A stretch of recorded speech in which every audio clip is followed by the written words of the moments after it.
மரபு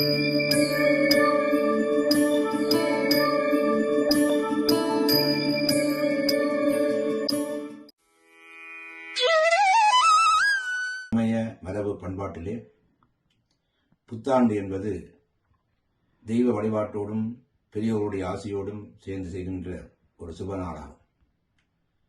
60 வருடங்கள் அடிப்படையிலே இம்முறை 39வது சுற்றுவட்டமாக விளங்கக்கூடிய விசுவாவசு என்ற பெயரோடு இந்த சித்திரை புத்தாண்டு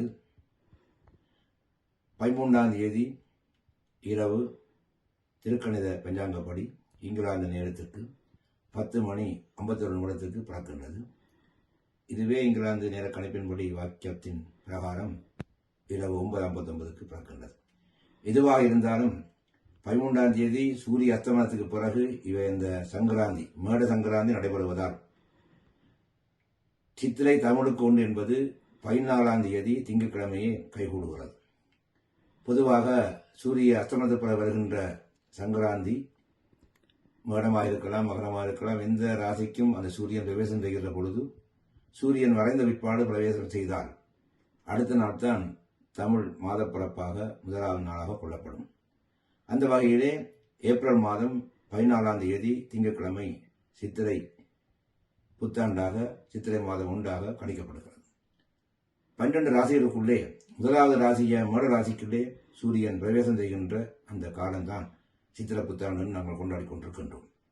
இது ஒரு ஆன்மீகம் சம்பந்தமான புத்தாண்டு என்ற வகையிலே தான் 12 ராசிகள் அதோடு தொடர்புடைய நட்சத்திரங்கள் இங்கே போற்றப்பட்டு அல்லது முன்னிலைப்படுத்தப்பட்டு வருகிறது. ஆன்மீக வாழ்விலே எங்களுடைய பிறந்தவுடன் நாங்கள் குறிப்பிடுவது, எங்களுடைய நட்சத்திரத்தை பார்ப்பது போன்றது அந்த கைங்கரியங்கள் எல்லாவற்றுக்கும் காரணமாக விளங்கக்கூடிய இந்த புத்தாண்டோடு தொடர்புடைய வழிபாடுகள் மிகவும் முக்கியத்துவப்படுத்தப்படுகின்றன. இதனாலே தான் அந்த எந்த ராசிக்கு போகின்றால் என்னென்ன நட்சத்திரங்கள் கூடாது என்பதெல்லாம் அங்கே பொறுத்து கூறியிருப்பார்கள். சங்கரமதோஷ நட்சத்திரம் என்று சிலவற்றை குறிப்பிட்டிருப்பார்கள். அத்தோடு எந்தெந்த ராசிகளுக்கு எவ்வாறான லாப நட்டம் இருக்கும் என்பது, அதாவது ஆதாய விலையை பற்றியும் குறிப்பிட்டிருப்பார்கள். ஆகவே இந்த சித்திர புத்தாண்டு நன்னாளிலே சிவப்பு வஸ்திரம் அல்ல வெள்ளைக்கரை அல்ல வெள்ளை வஸ்திரம் சிவப்பு கரை, இந்த ரெண்டும் சிவப்பும் வெண்மை ஆகிய 2 நிறங்கள் கூறப்பட்டிருக்கின்றன.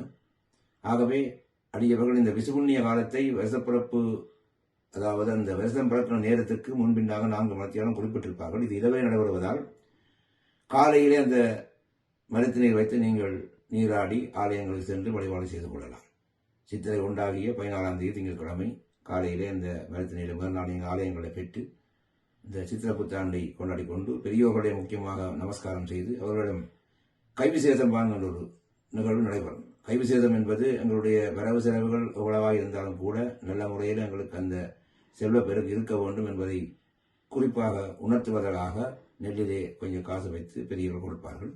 அதுக்காக குறிக்கப்பட்ட நேரம் போட்டிருப்பார்கள். திங்கட்கிழமை காலையிலே 7:15 7:50 வரைக்கும், அதே அல்லது 10 மணியிலிருந்து 11:50 வரைக்கும் இருக்கக்கூடிய அந்த நேரத்திலே 11:15 வரைக்கும் தான் குறிக்கப்பட்ட நேரம். அது இல்லாதும் கூட ஆலயங்களிலே வழிபாடு செய்து அந்த ஆலயத்திலே குருமார்களாகவே பெரியவர்களாக செயல்படுகின்ற அந்த கைவிசேதத்தை வாங்கிக் கொள்வதன் மூலமாக எங்களுடைய செலவுகளுக்கு மேலாக சில நன்மைகளும் கிடைக்கும் என்பதும் ஒரு நம்பிக்கை இருக்கின்றது. அந்த வகையிலே இந்த சித்திர புத்தாண்டிலே என்னென்ன ராசிகளுக்கு எவ்வளவு செலவு என்பதை குறிப்பாக குறிப்பிட்டிருப்பார்கள்.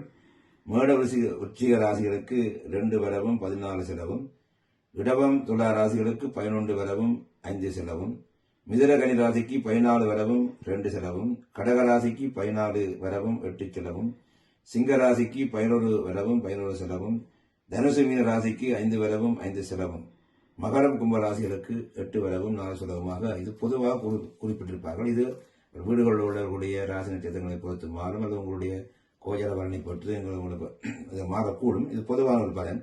ஆகவே இந்த புத்தாண்டு நன்னாளிலே அனைவரும் இறையோருடும் தெய்வரோடும் குருவரோடும் பெரியோருடைய ஆசையும் பெற்று சிறப்பாக வாழ ஓட்டம் கற்பது கற்பவினார் ஆலயம் சார்பாக நல் வாழ்த்துக்களை தெரிவித்து எமது ஆலயத்திலே காலையில் 8 மணிக்கு மூலாலய சங்காபிஷேகம், அதைத் தொடர்ந்து விசேஷ பூஜைகளோடு பஞ்சமுகார்ச்சனை, பஞ்சம விநாயகப் பெருமான் 12 மணி பூஜையை தொடர்ந்து வீதியில் வருகின்ற காட்சி இடம்பெறும். அர்ச்சனைகள் பெற்று அடியார்கள் அர்ச்சனை செய்து அந்த பெருமானுடைய திருவள்ளையும் குருவரையும் பெற்று நூறுடி வாழ விசுவாவசு என்ற இந்த பெயருடைய கருத்து செல்வம், நேர்மை, பெருமை என்ற பல கருத்தோடு கூடியது. எல்லோரும் சிறப்பாக வாழ ஆலய சிவாச்சாரிய நிர்வாகம் சார்பாக